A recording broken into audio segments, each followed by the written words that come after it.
familiar with anatomy. Women don't have prostates.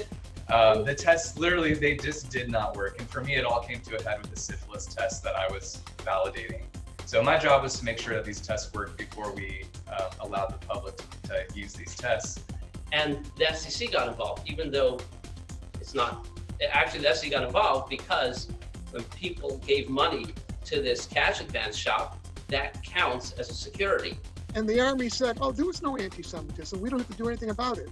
Juden-free, no anti-Semitism. I don't know, I got a problem with that.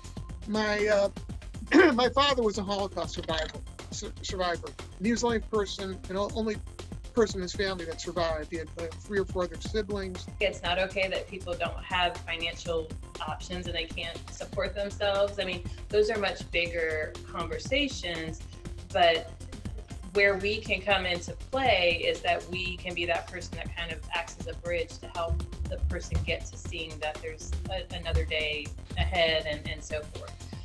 We have public figures that encourage us to speak out, to defend, to stand up against.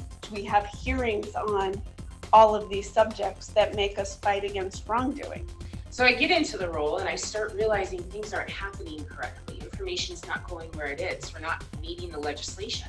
And so I started advocating for the position to actually be enforceable, make sure children have their rights. But unfortunately, I think that the federal government didn't quite get the word. They're supposed to be the model employer. However, discrimination just still rages on.